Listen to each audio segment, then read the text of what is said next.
নমস্কাৰ নিউজ ৱেবৰ সমূহ দৰ্শকক স্বাগতম জনাই আগবঢ়াইছো দিনটোৰ কেইটামান গুৰুত্বপূৰ্ণ খবৰ।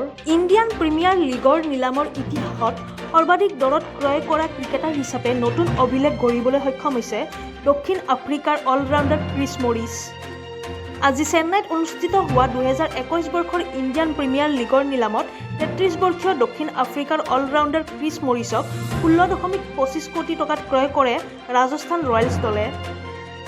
ইয়াৰ পূৰ্বে IPLৰ ইতিহাসত সৰ্বাধিক মূল্যত নিলাম হোৱা ক্ৰিকেটাৰ আছিল যুৱৰাজ সিং।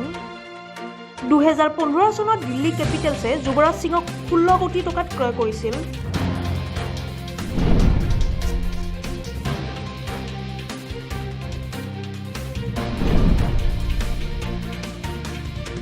সদৌ অসম ছাত্ৰ সন্থাই আজি অসমজুৰি খাদ্যবস্তুকে ধৰি অত্যাৱশ্যকীয় সামগ্ৰীৰ মূল্যবৃদ্ধিৰ বিৰুদ্ধে বিক্ষোভ কাৰ্যসূচী ৰূপায়ণ কৰিছে। ৰন্ধন গেছ, পেট্ৰল, ডিজেল, মিঠাতেল, পিঁয়াজকে আদি কৰি খাদ্য সামগ্ৰীৰ মূল্যবৃদ্ধি ৰোধত ব্যৰ্থ হোৱা বিজেপি চৰকাৰৰ বিৰুদ্ধে ছাত্ৰ সন্থাই এই সামগ্ৰীসমূহ সন্মুখত লৈ প্ৰতিখন জিলাৰ আঞ্চলিকতে ৰাতিপুৱা 11 বজাৰ পৰা প্ৰতিবাদী কাৰ্যসূচী ৰূপায়ণ কৰিছে। বৰ্তমান ৰাজ্যৰ বজাৰত অত্যাৱশ্যকীয় সামগ্ৰীৰ অস্বাভাৱিক মূল্য বৃদ্ধি, পেট্ৰল, ডিজেলৰ লগতে খাদ্য সামগ্ৰীৰ মূল্য বৃদ্ধিৰ ফলত সাধাৰণ ৰাইজ জুৰুলা হৈ পৰিছে। সদৌ অসম ছাত্ৰ সন্থাৰ নেতৃত্বই বিক্ষোভ কাৰ্যসূচী ঘোষণা কৰি এইদৰে কয়।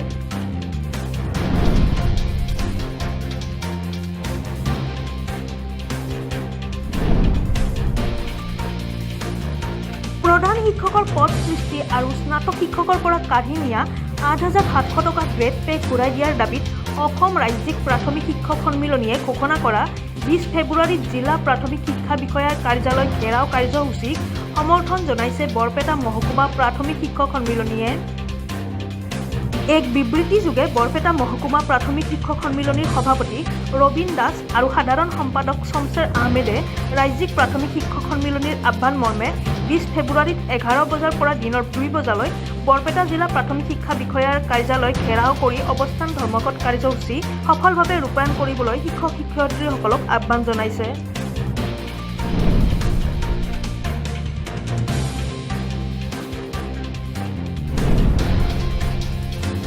আলফা স্বাধীনে বান্ধি দিয়া সময়সীমা উকলিল, কিন্তু বৰ্তমানলৈকে কোনো সংগঠন নাই 2 অপহৃত বিষয়াৰ।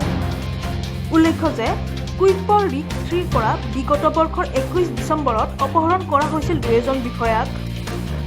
সহকৰ্মীয়ে বৰ্ণনা কৰা অনুসৰি অপহৰণৰ লক্ষ্য আছিল কেশৱ বৰুৱা নামৰ বিষয়াজন, কিন্তু বিষয়াজন বদলি হোৱাত মিজোৰামৰ পৰা আহি যোগদান কৰা প্ৰণৱ কুমাৰ গগৈক অপহৰণ কৰিলে। গগৈৰ লগত কেৰাণী হিচাপে গৈছিল ৰাম কুমাৰ। আনহাতে বিহাৰৰ ৰাম কুমাৰ নামৰ বিষয়াজনৰ 4 বছৰীয়া সন্তান আক্ৰান্ত তেজৰ কৰ্কট ৰোগত। দুৰাৰোগ্য ৰোগত আক্ৰান্ত শিশুটোৰ চিকিৎসাও বৰ্তমান স্থবিৰ হৈ পৰিছে। বিগত 58টা দিন কোনো সুসূত্ৰ নাই তেওঁলোকৰ। তেওঁলোক দুয়োজনকে মানৱীয়তাৰ খাতিৰত মুক্তি দিয়াৰ দাবী জনাইছে কুইপৰ বিষয়া ৰিপুঞ্জয় চাৰিঙীয়াই।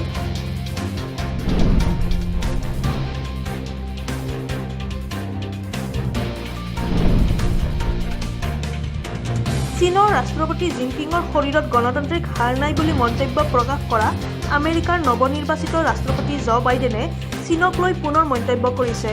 মানৱ অধিকাৰৰ প্ৰসংগ উত্থাপন কৰি বাইডেনে কয় যে মানৱ অধিকাৰ ভংগ কৰাৰ বাবে চীন প্ৰতিঘাতৰ সন্মুখীন হ'ব লাগিব। জ' বাইডেনে টেলিফোন যোগে চীনৰ ৰাষ্ট্ৰপতি জিনপিঙকো এই সম্পৰ্কে অৱগত কৰিছে বুলি লগতে উল্লেখ কৰি হংকঙৰ নাগৰিক আৰু উইঘুৰক লৈ চীনে গ্ৰহণ কৰা নীতিৰো তেওঁ বিৰোধিতা কৰে বুলি কয়। উল্লেখযোগ্য যে আমেৰিকা যুক্তৰাষ্ট্ৰৰ ৰাষ্ট্ৰপতি হিচাপে নিৰ্বাচিত হোৱাৰ পিছতে জ' বাইডেনে চীনক লৈ কঠোৰ স্থিতি গ্ৰহণ কৰি আহিছে।